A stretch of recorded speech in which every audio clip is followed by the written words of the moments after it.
One of the biggest myths in sales is that objections are bad. They're not. Most objections are a sign that someone is seriously considering your offering. So either you hear an objection and sales was taught to just plow through, don't even think about it, just convince them they need to buy it. They don't know what they need, is basically what they would teach.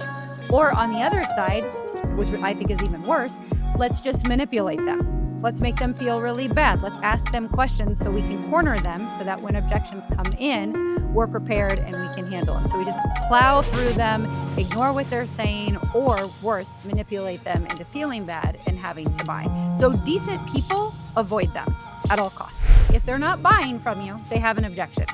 If they are not giving you their credit card, if they are not signing the contract, there is an objection. And so it's a great thing when someone's actually sharing a concern with you because they are telling you in their actions, I trust you enough to share this with you. Hey everyone, welcome to another episode of Sippin Matcha and helping you make more sales, where over your matcha break or coffee break, our sales coach, Brooke Greening, gives you some great advice on how to have more effective sales conversations. Because the reality is, if you have to talk to people to make sales, how well you lead those conversations is going to make or break your revenue.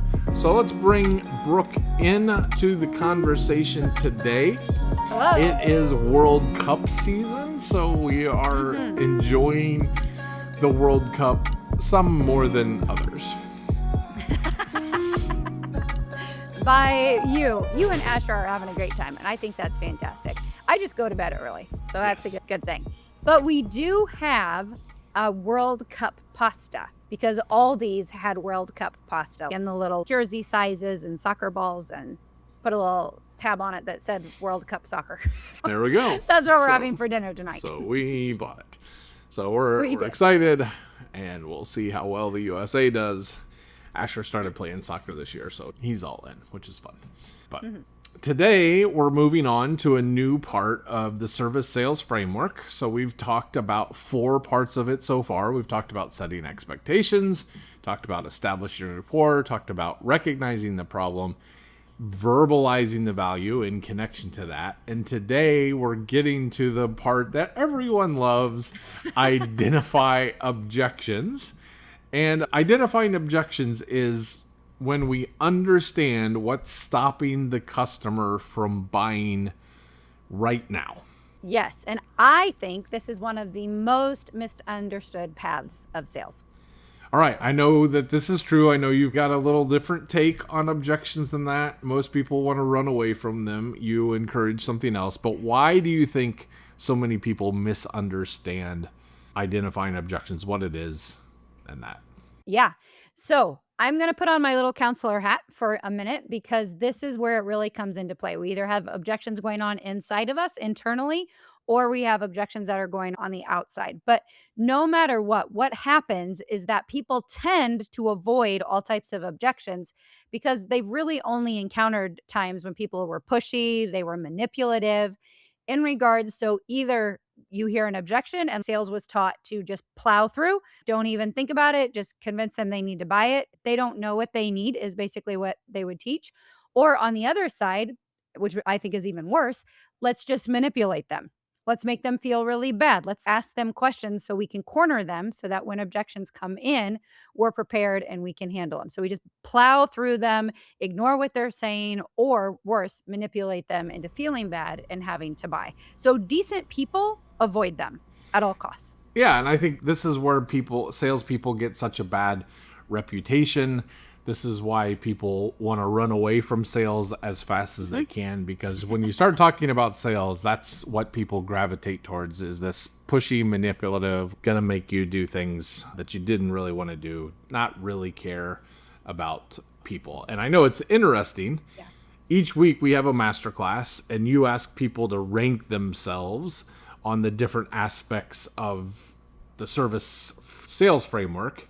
How do people normally rank themselves on identifying objections? Yeah. So as they go through the masterclass and they go through the different parts of setting expectations, establishing rapport, recognizing the problem, and verbalizing the value, they usually feel like they're doing pretty decent. We range from 1 to 5, and 1 is the worst, 5 is the best. So they're maybe at a 3, 4, something along that line. But we get into objections, and almost every single time after I'm telling them, this is what I'm talking about in regards to handling objections, asking for them, all the things we're going to be talking about in this podcast, they're always like 1, -1. Do you have a 0 option? They just don't like them. They don't know how to handle them. They don't know what to do with them. And so they just avoid them pretty much at all costs. Yeah, it's interesting. I think people do tend to rate themselves pretty well in the first part of the conversation. Sometimes after talking with you, they lower themselves a little bit on that because maybe they're not as intentional or whatever as they should be. But really, everyone gets to this point and they're like, I don't like this. Yeah. Yeah. And that's part of the misunderstanding, is that you think dealing with objections means that you have to be pushy or manipulative. And that's not the case. Why else are people confused about objections in sales conversations? The other reason is that they feel like objections mean no. They just like, okay, if someone shares any type of objection, the answer is no, so then we're done. And that's what they feel. And that is a misunderstanding of objections as well. But you have to be careful as you say that, because it's going to swing all the way back where they're going to say, see, you're like every other salesperson that's just pushy.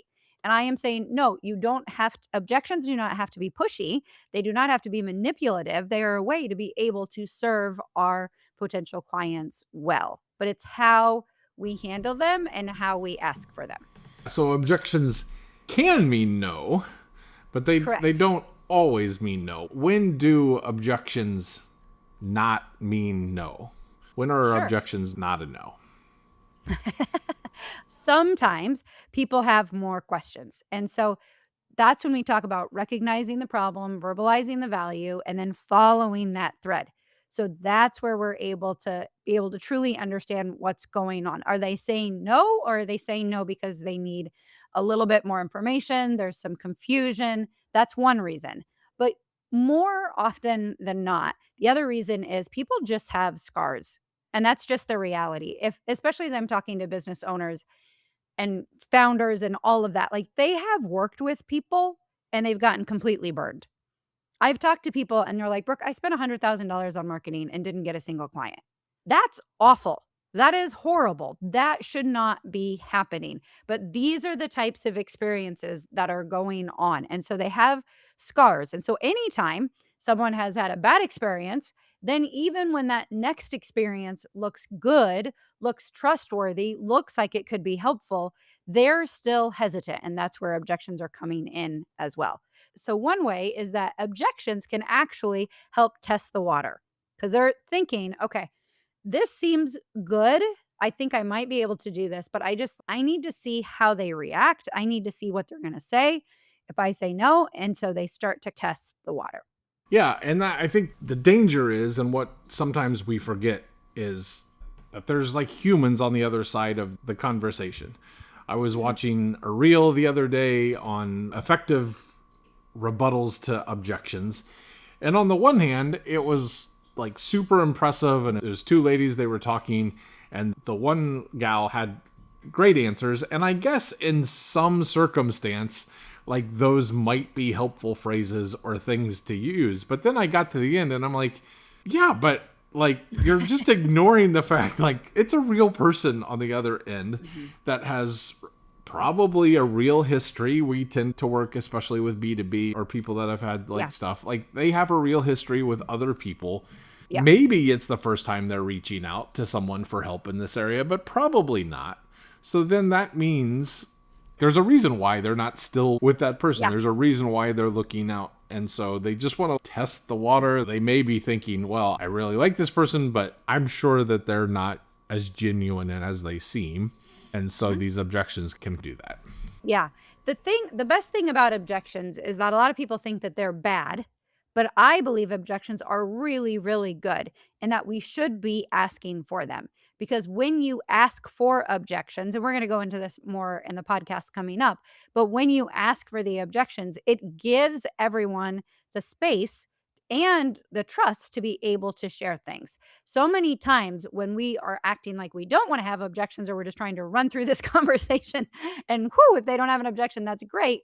That actually starts to breed distrust. Whereas if you are asking for the objections, you're showing them, I'm confident in what we're doing, that I'm okay to answer questions that you have or concerns about working with me. And I want to give you the space to be able to ask the questions that you need to. If we say our whole goal is to truly understand what's bothering them and what they need to be able to move forward, and if we can be able to provide that, then this has to come into play. We have to do this. All right, so I think we've hopefully cleared up a little bit of the confusion around objections, or at least raising some of the issues that people need to think about and encouraging them that there's a different way to look at it.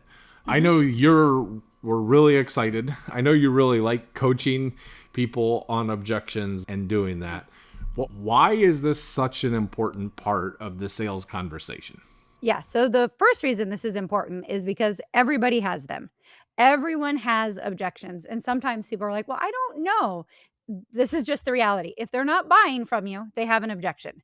If they are not giving you their credit card, if they are not signing the contract, there is an objection. It might be a good objection, it might be a question, but the reality is there are objections. And so you have to be able to recognize that and realize that if they don't tell you the objection, they're going to go to your competitor and they're probably going to share it with them. And then they're going to be the one that ends up making the sale, because the person who's actually able to uncover the objections, the true ones, the ones that are motivating them, all of those things, that's the one they're going to be able to trust and to be able to move forward with. And so objections are really good and everyone has them.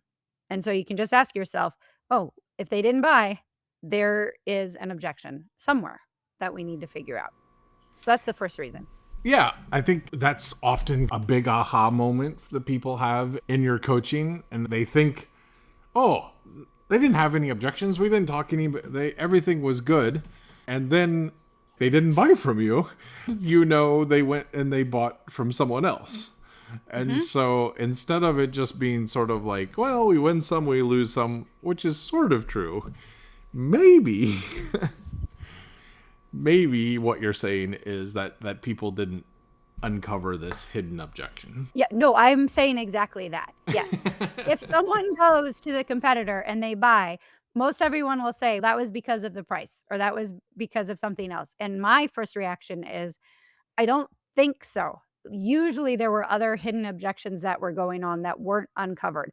Can people choose to do that? Yes, but that goes back to verbalizing the value, because if they look at you and the competitor as the same, then it is a race to the bottom in regards to who is going to be the least expensive investment. And we are able to know that through the objections that they have. So we need to know them because they do have them. And if they don't share them with us, they're going to share them with someone else. And more than likely, then they will end up buying from them. So as a sales professional, it's important to know everyone has objections. And if they're not buying, there is some sort of objection that's coming in.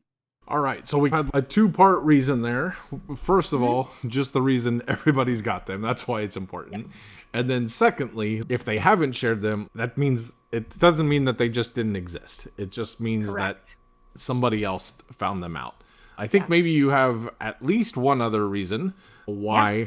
So what is that? The other thing I want you guys to know is that customers are trying to avoid bad decisions. They're not trying to avoid buying. If someone has gotten onto a sales call with you, they are open, they are wanting to be able to get whatever they need, to be able to pay for that, to be able to move forward. So many times we think, oh, well, maybe they're just checking, maybe they're just looking around. A lot of people don't do that anymore. Like they're not tire kicking these types of things. The last thing they want to do is to be talking to someone. They would rather look online and find these things. And so if they've come to the point to talk to you and you're having a sales conversation, they are interested in being able to buy. And so we just need to remind ourselves, they're not trying to avoid buying. They are really trying to avoid making a wrong decision. But to us, it looks like they avoid buying.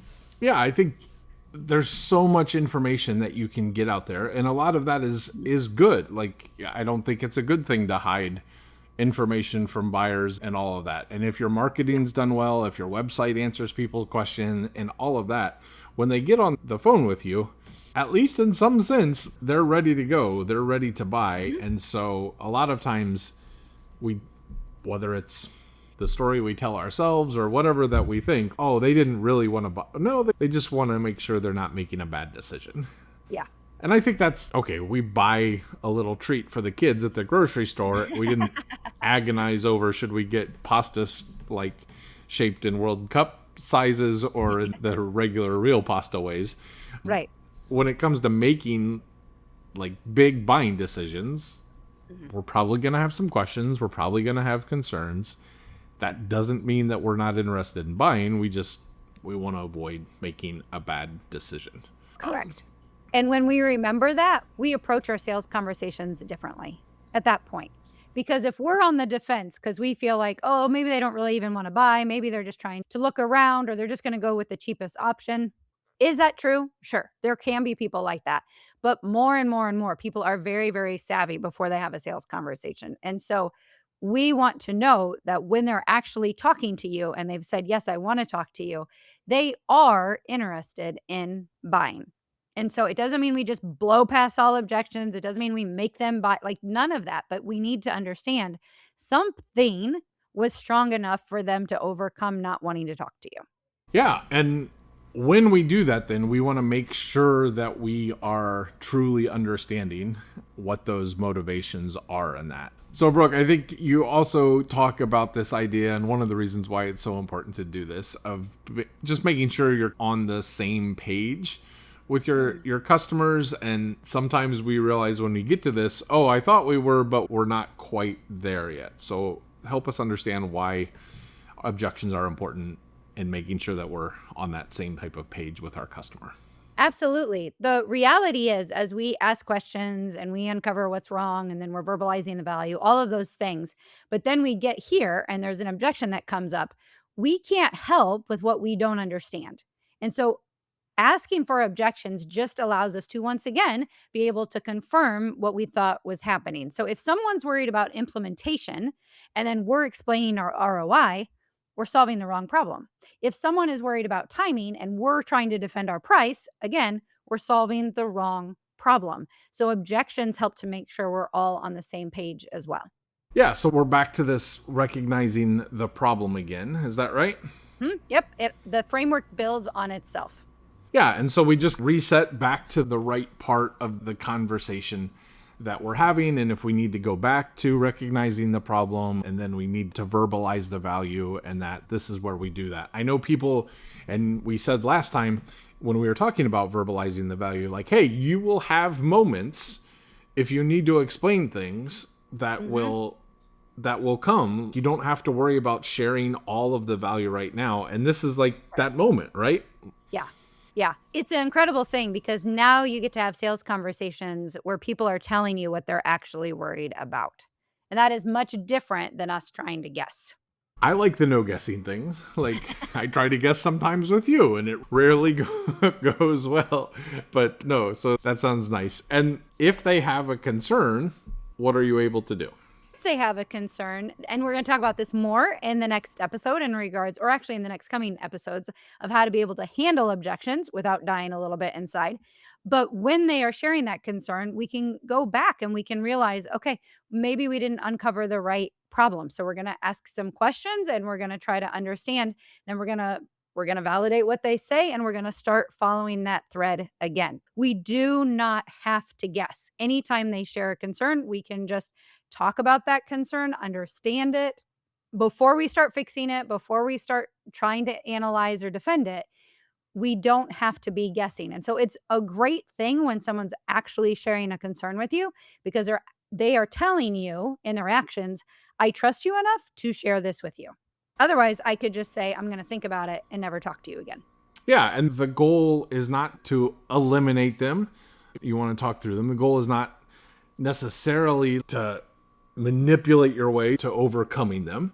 No, not at all. You do all. need to address them and move through and overcome them in a sense, but not in a manipulative sort of way. Yeah, when we talk about overcoming objections, like you said, the goal is not to eliminate them, not to manipulate them. The goal in those objections coming at us is to understand them. is to understand where they're coming from, what's driving and motivating them. That's how we're going to be able to both figure out, is this going to be the right fit or not? Because that is the goal of the sales conversation. Can I help you? If I can, great. This is what the investment looks like, and we can be able to move forward.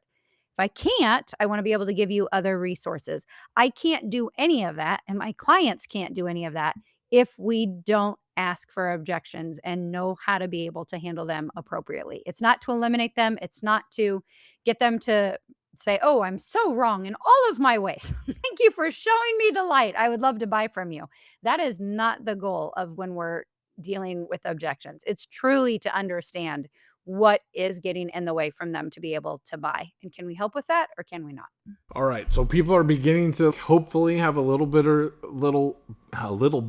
of a different take on objections and that. What can people do to get started in doing this? How can they get started this week? Yeah. So this week, you don't have to change anything. I just want you to have some perspective. So I want you to notice, how often are concerns, objections coming up after the call? Are they coming up in the follow-up emails? Are there getting delays? Are you realizing that you're getting ghosting? Because the chances are that those concerns were already there before you started. So this is what I want you to do. I want you to ask yourself, in the last 3 sales conversations, did I hear an objection? Did any objections come up? So think, last 3 sales conversations I had, did any objections come up in those last 3? And then you need to ask yourself, did any of those 3 buy? Because if they did not, there is an excellent chance there are objections that they had and they've already moved on, or they still have that you might be able to address to be able to continue to move things forward. But if someone doesn't buy from you, then you can't say they didn't have any objections, because they probably did. All right. And I think the did they actually buy part is like, you've received payment, right? So sometimes sometimes we celebrate, we think, oh, they said yes, but then they all of a sudden send me a proposal. Right. That's what they all of a yes sudden is. they get slow and they don't sign the contract, or they haven't submitted payment. And then you reach out and they're like, well, actually. Yeah. So don't count your chickens before they hatch. That is an excellent point. If you're saying, yes, Brooke, they bought, send me a proposal is not a they bought. Like, they've signed the contract and they've given you money. That's what we mean by they bought. That's how you can know, okay, we're moving in the right direction. If you're not there yet, there's an excellent chance that there are some objections that haven't been resolved. Yes, and we're trying to get our kids to understand this, because we'll say, hey, we think we made a sale. And they're like, celebration time? And we're like, not until the money comes in. Right. Yeah. Very true. All right, everyone. If you are thinking about your sales conversations in a different way, and you think, maybe I need to think about my whole conversation a little differently, I'd encourage you to take a few moments and take Brooke's sales conversation assessment. You can access it by going to buildingmomentum.info/assessment. And there, in about 7 minutes or so, you can go through a set of questions that'll help you think about each of these different areas of your sales conversation, and then get a report back on how you can improve, how you can make each part just a little better, and get started on applying some of these principles. Brooke, so heading into it, then where are we headed next week with some of these ideas about identifying objections? Yes, we are going to talk about some ways that people make objections weird, like in how they're handling them. And so I think it'll be really refreshing for you to know, hey, you don't have to handle it this way. And we'll talk about how you can be able to handle them in a better way that actually serves your clients. But first of all, we're just going to talk about, okay, these are the weird ways. These are the wrong ways. These are the ways not to handle objections, because that's important to know. Great. And if you'd like to make sure that you don't miss that episode or any future episode, we encourage you to subscribe, to follow, depending on whatever the platform is where you're taking this in. We also encourage you to comment, to leave a review, and we'd love to hear from you and what you're finding valuable on Sippin Matcha and helping you make more sales. You can always access all the links, past episodes, all the different things, blog articles on each of the episode at buildingmomentum.info/matcha. And until next week, we hope you make some more sales and enjoy your matcha. Bye-bye.